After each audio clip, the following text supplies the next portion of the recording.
Ellen here with Eastwood Guitars. Today I want to talk about the Mosrite-style guitars we make, why we make them, and compare them so you can decide which one is right for you. We've got a blog out about this topic, so if you're more of a reading-writing learner than a visual learner, head on over to eastwoodguitars.com and click on News. There's blogs about all kind of stuff there. It's a nice little rabbit hole if you're into that kind of thing. First up, let's go way back to 1935 when a little boy named Semmy Mosley was born to a railroad worker father and a dry cleaner mother. This was years before the Beatles turned electric guitars into a popular instrument, but something about the guitar was attractive to little Semmy. At age 13, he began playing guitar in a church group, but soon he became more interested in creating the guitars than playing them. He and his brother Andy were building double and triple neck guitars that were unlike anything else being manufactured at the time. Following stints working for Rickenbacker and Paul Bigsby, the Mosley brothers found a business partner in gospel minister Reverend Ray Boatwright, and Mosrite was born. Get it? Mosley, Boatwright, Mosrite.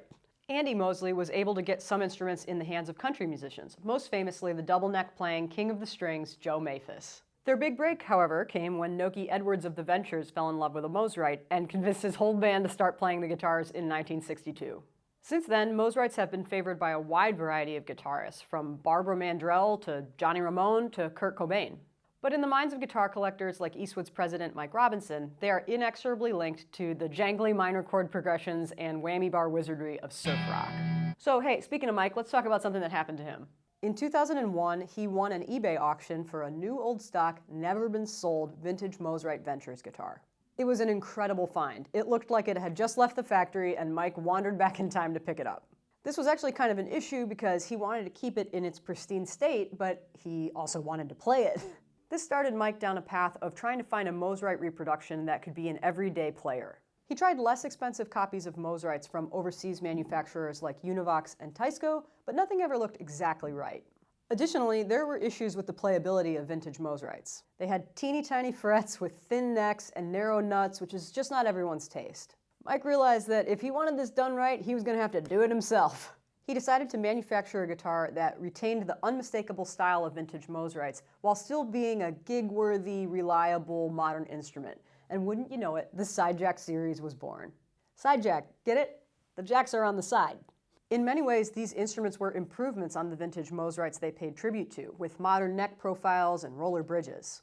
And, not to toot our own horn, but the Sidejack series is more popular than Mosrite was in its time, and more affordable too. If you've ever been struck in a good way by the beauty of vintage Mosrites and then struck in a bad way by the cost of acquiring one, an Eastwood Sidejack guitar might be right for you. Let's take a look at some of our favorites. The best place to start is with the Sidejack DLX. This guitar could easily be mistaken for a Mosrite Ventures model at a glance, but there are some key differences. For starters, the nut width is a modern 1 5/8 inches. Compare that to vintage Mosrites, which can be 1.5 inches or even slimmer. That extra eighth of an inch makes a big difference in feel. Plus, the roller bridge and the Fender-style tremolo offer more tuning stability. But by far, the biggest difference between the Sidejack DLX and vintage Mosrites is the price. I just did a quick Google, and Mosrite Ventures models are listing for 5, 6, and even 10 times what the Sidejack DLX costs. The Sidejack DLX is one of our most affordable models, and it's the perfect entry point to vintage-style guitars that are, in some respects, even better than the real thing.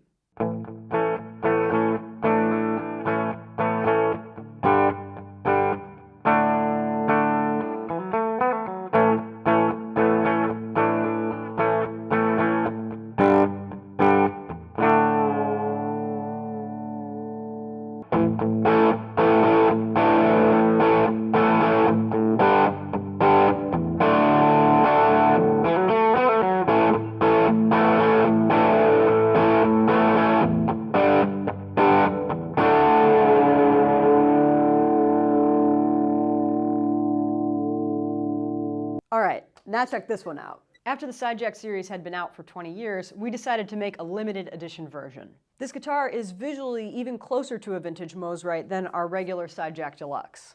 It's got custom Eastwood of Canada M90 pickups, a Moslike vibrato system, and these Eastwood branded control knobs, which look a lot like the vintage Mosrite ones that had an M on them. These are available in 8 exclusive finish options, and if you want a Mosrite-style guitar that looks as close as possible to the real thing, this is the one for you.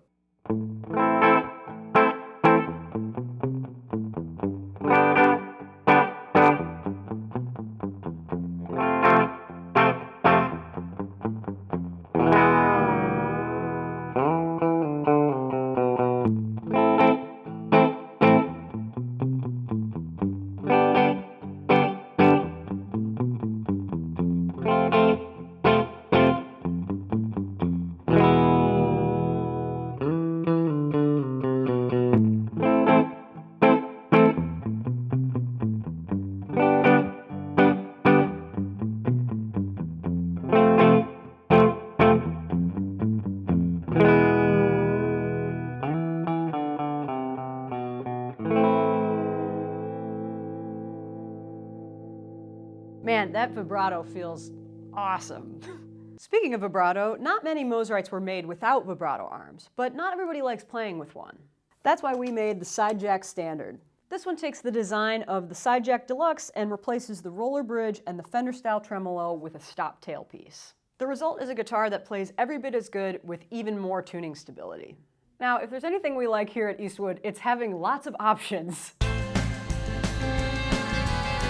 So the Sidejack Standard is available with 4 pickup configurations. The Standard with 2 P90s, the HB with 2 humbuckers, the HB1 with just a bridge humbucker, and the HBP with a P90 in the neck and a humbucker in the bridge. No matter what tones you're after, you can bet there's a Sidejack Standard that will fit the bill.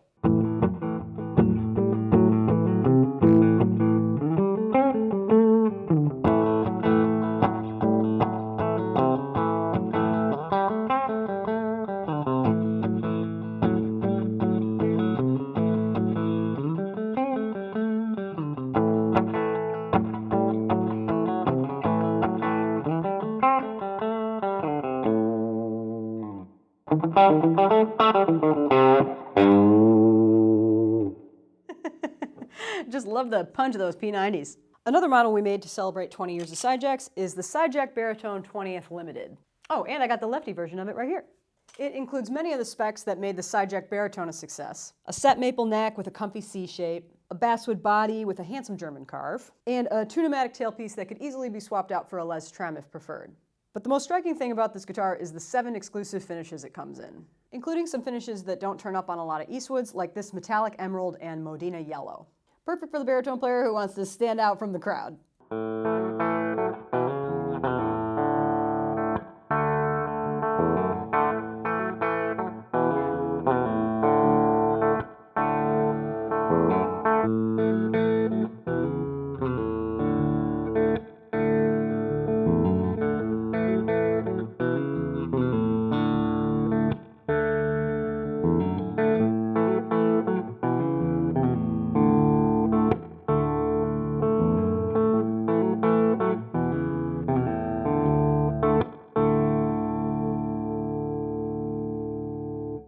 That neck pickup's got a nice kind of throaty, mid-rangey quality that would really help it pop out of a mix. Especially put on a little crunch.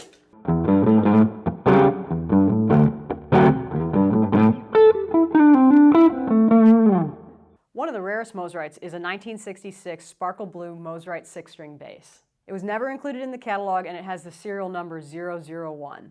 It may well have been a prototype in the coolest possible finish. It's changed hands a few times and it's knocking on the door of being worth 5 figures.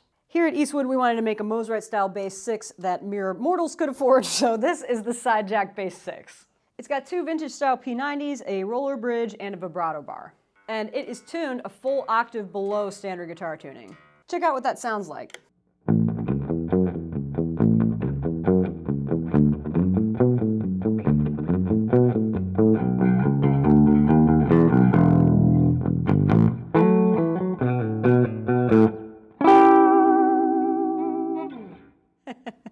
Kind of fun having a vibrato on a bass 6. Now, what I like to do with bass 6 is drown it in delay and reverb.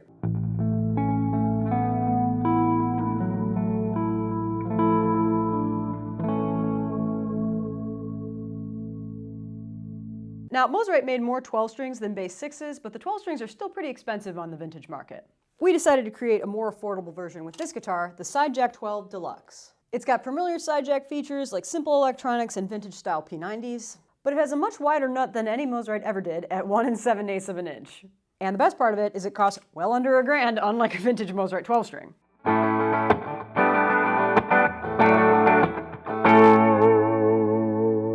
Vibrato on a 12-string, as if it wasn't shimmery enough already!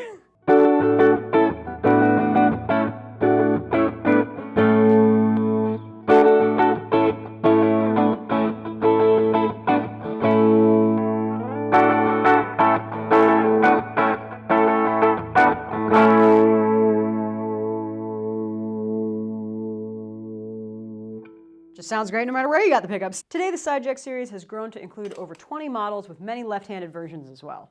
Even as the Sidejack line has come to have its own identity with specs that were never on semi-Mosley's guitars, Sidejacks have never strayed too far from the dilemma they were born out of: the need for a vintage-style guitar that plays even better than the original and is more suited to the needs of modern players. Who knows? Maybe someday the Eastwood Sidejack series will be considered valuable vintage instruments in their own right. Thanks for watching. Go check out an Eastwood and tell them I sent you. 'Cause I work here.